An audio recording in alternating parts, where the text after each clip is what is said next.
आज के इस वीडियो में हम श्री मल्लिकार्जुन ज्योतिर्लिंग की उत्पत्ति और उनके रहस्यों के बारे में बताएंगे। अगर आपने हमारा चैनल सब्सक्राइब नहीं किया है तो कृपया कर लीजिए और बेल आइकॉन भी प्रेस कीजिए, जिससे हमारा हर वीडियो आप तक पहुंचता रहे। आंध्र प्रदेश के कृष्णा जिले में कृष्णा नदी के तट पर श्रीशैल पर्वत पर श्री मल्लिकार्जुन विराजमान हैं। अनेक धर्म ग्रंथों में इस स्थान की महिमा बताई गई है। इसे दक्षिण का कैलाश भी कहते हैं। यहाँ पर श्री मल्लिकार्जुन ज्योतिर्लिंग की उत्पत्ति कब और कैसे हुई, इससे जुड़ी एक पौराणिक कथा है। आइए उसके बारे में विस्तार से जानते हैं।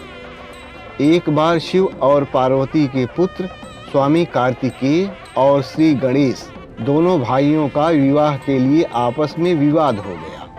कार्तिकेय का कहना था कि वे बड़े हैं, इसलिए उनका विवाह पहले होना चाहिए, किंतु श्री गणेश अपना विवाह पहले करना चाहते थे। इस झगड़े पर फैसला देने के लिए दोनों अपने माता पिता भवानी और शंकर के पास पहुँचे। उनके माता पिता ने कहा, तुम दोनों में से जो कोई इस पृथ्वी की परिक्रमा करके पहले यहाँ आ जाएगा, उसी का विवाह पहले होगा।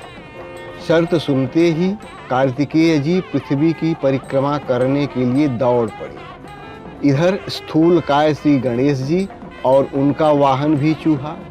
भला इतनी शीघ्रता से वे परिक्रमा कैसे कर सकते थे? श्री गणेश जी शरीर से स्थूल जरूर हैं, किंतु वे बुद्धि के सागर हैं। उन्होंने कुछ सोच विचार किया और अपनी माता पार्वती तथा पिता देवाधिदेव महेश्वर से एक आसन पर बैठने का आग्रह किया। उन दोनों के आसन पर बैठ जाने के बाद श्री गणेश ने उनकी 7 परिक्रमा की, फिर मंत्रोच्चार करते हुए उनका विधिवत पूजन किया। इस प्रकार श्री गणेश माता पिता की परिक्रमा करके पृथ्वी की परिक्रमा से प्राप्त होने वाले फल की प्राप्ति के अधिकारी बन गए।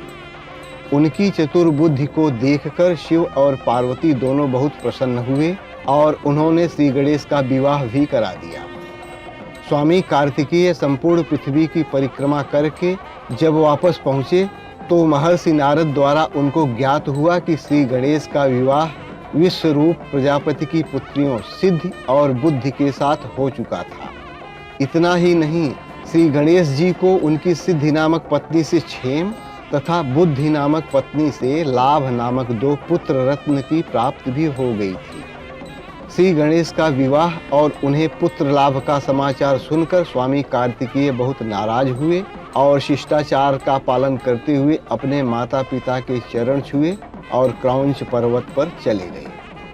भगवान शिव और माता पार्वती ने अपने पुत्र कार्तिकेय को समझा बुझाकर बुलाने हेतु देवर्षि नारद को क्रौंच पर्वत पर भेजा। देवर्षि नारद ने बहुत प्रकार से मनाने का प्रयास किया, किंतु वे वापस नहीं आए। उसके बाद कोमल हृदय माता पार्वती पुत्र स्नेह में व्याकुल हो उठी। वे भगवान शिव जी को लेकर क्रौंच पर्वत पर पहुंच गई। स्वामी कार्तिकेय को अपने माता पिता के आगमन की सूचना मिल गई और वे वहां से 3 योजन दूर चले गए। कार्तिकेय के चले जाने के बाद भगवान शिव उस क्रौंच पर्वत पर ज्योतिर्लिंग के रूप में प्रकट हो गए। मल्लिका माता पार्वती का नाम है, जबकि अर्जुन भगवान शंकर को कहा जाता है।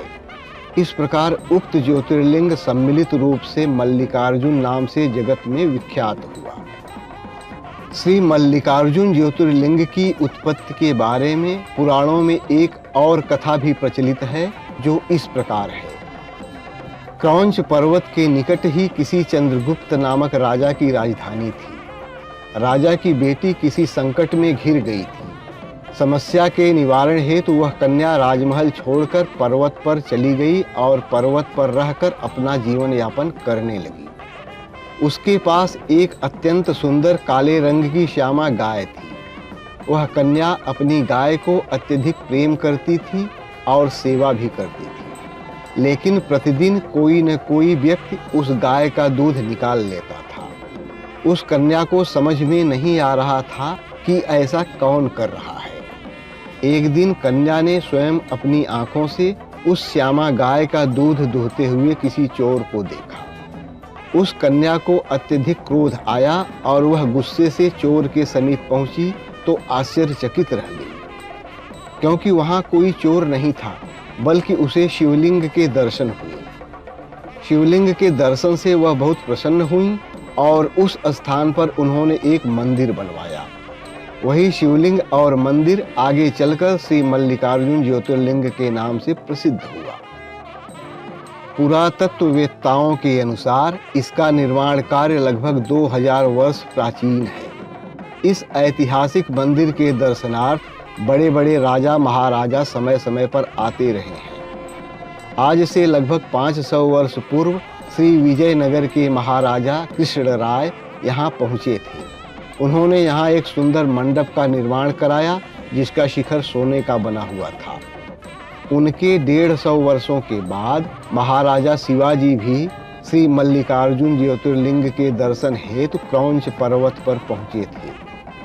उन्होंने मंदिर से थोड़ी ही दूरी पर यात्रियों के लिए एक उत्तम धर्मशाला बनवाई थी। इस पर्वत पर शिवलिंग और मंदिर बहुतायत से पाए जाते हैं।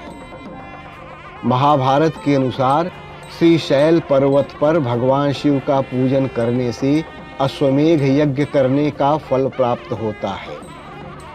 कुछ ग्रंथों में तो यहाँ तक लिखा है कि श्री शैल के शिखर के दर्शन मात्र करने से दर्शकों के सभी प्रकार के कष्ट दूर हो जाते हैं। उसे अनंत सुखों की प्राप्ति होती है और प्राणी जन्म जन्मांतर के बंधन से मुक्त हो जाता है। दोस्तों, हमारा यह वीडियो आप सबको कैसा लगा कमेंट करके बताइए और वीडियो को अधिक से अधिक लाइक और शेयर भी कीजिए।